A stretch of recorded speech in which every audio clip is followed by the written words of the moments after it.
Magandang araw mga katagay, RP Gaming here para sa ating Ragnarok Origin Global content. Sa video na to ay mag-wishing gacha tayo. Pero bago ang lahat, intro muna. Let's go. Yo, I'm like an addict, do I gotta have it. I ain't even playing, got a really bad habit. If it moves, gotta grab it, fuse like a magnet. Lose, won't have it till I'm doomed in a casket. I ain't playing, got a weird. So yun nga mga katagay, kumusta na kayo? Meron pala tayong bagong wishing ngayon. Pero syempre, bago natin subukan yan, titignan muna natin kung worth it ba na pag-aksaya natin ng gacha ticket tong bagong wishing gacha. Alam naman natin na mahirap talagang kumuha ng gacha ticket sa ating mga free-to-play. Hindi naman kasi tayo spender. Huwag kayo iiyak. Pero sa unang tingin, ang ganda niya. Mukha siyang disente. Nakaputi kasi. Kaso nga lang, paano pagka nakuha natin to tas may hawak kang espada? Tapos nakasakay ka sa orange na peko-peko. Pero sa tingin ko bagay to rito.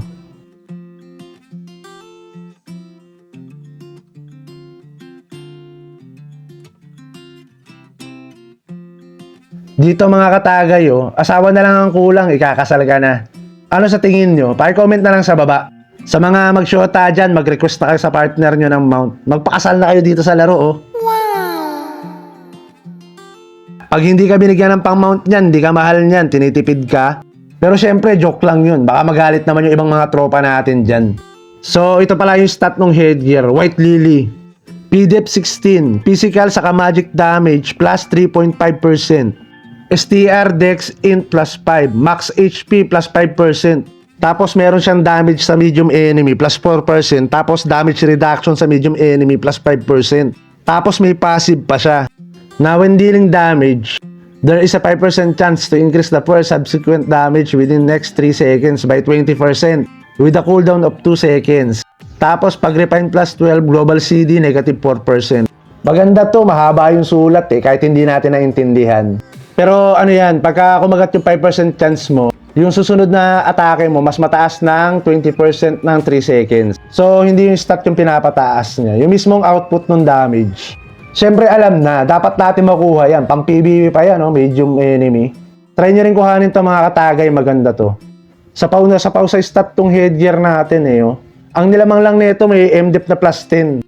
Pipilitin natin makuha yan. Kahit sabihin mong hindi natin makuha sa draw yan, i-redeem ko na lang. So ayun ang kagandahan pagka nag-iipon ka talaga ng gacha ticket. May pagkakataon ka makuha yung mga magagandang stat na gacha. Next natin tong costume. P-attack, M-attack plus 3.5%. Physical and magical reduction plus 4%. Tapos meron siyang melee physical damage plus 5%. Damage saka damage reduction plus 5% sa formless monster. Plus all stat plus 2. But wait, there's more. May passive din siya. 3% chance na ma-restore mo yung 10% ng maximum HP mo. Maganda to sa paladin. Alam naman natin na may bawas sa HP yung sacrifice. So, pan-sustain din to. Napaisip ako doon na ang ganda rin pala na itong costume May melee damage pa na 5%. Malaking busa damage natin to. Sana makuha rin natin. Maganda rin naman yung costume ko Kaso nga lang, mas maganda yun. So, next natin, itong backwear. PDEP 16, max SP 5%. P-attack, M-attack plus 2.5%. Ignore PDEP, ignore MDEP plus 4%. Movement speed plus 3%. Crit rest plus 5. All stat plus 2. Yung passive niya plus 7 sa Dex or Agi. Pagka equal yung dalawa, tag plus 4 pareho. Pagka na-repair nyo ng plus 10, global CD negative 4%. Less priority natin siya kasi may backgear tayo na swak sa atin. Pero kung ibibigay niya, bakit hindi? Maganda kasi yung passive ng backgear natin. Saka yung stat niya, bit saka lock. Sakto kasi naka-bit lock crash na tayo ngayon. Next natin, tong pacewear. PDEP 16, MDEP 12. Int Dex plus 5. Peaks cast time negative 3%. Movement speed plus 2%. Passive niya 10% chance na tumaas yung attack mo ng 2%. Last for 10 seconds. Ang cooldown niya 15 seconds. So maganda rin to lalo na dun sa mga wala pang attack pacewear. Yung sa akin kasi hindi ko muna siya papalitan hanggang wala pang dumarating na mas maganda na pang PvP na pacewear.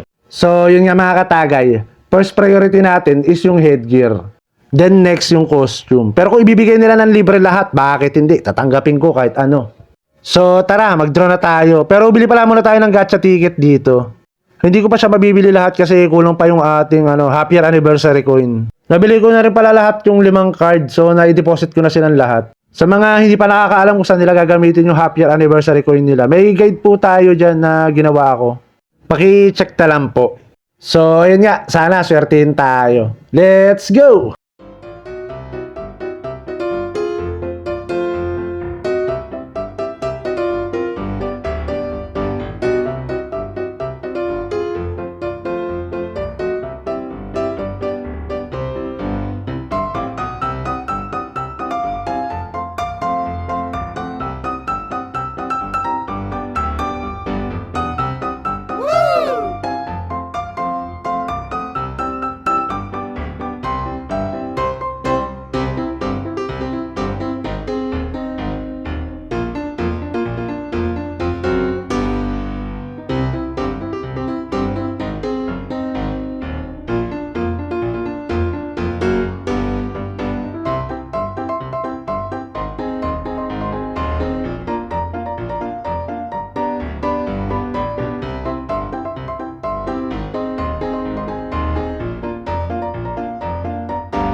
So, ayun nga mga katagay, wala tayo nakuha. Pero okay lang yan, hindi naman tayo laging swerte eh. Mas maganda niyan, huwag ka mag-expect masyado para hindi ka masaktan. So, ganun na nga lang ang mangyayari, i-redeem na lang natin siya. Siguro by next week, makukuha ko na yan. So, hanggang dito na lang mga katagay, hanggang sa muli! Happy leveling! Salamat!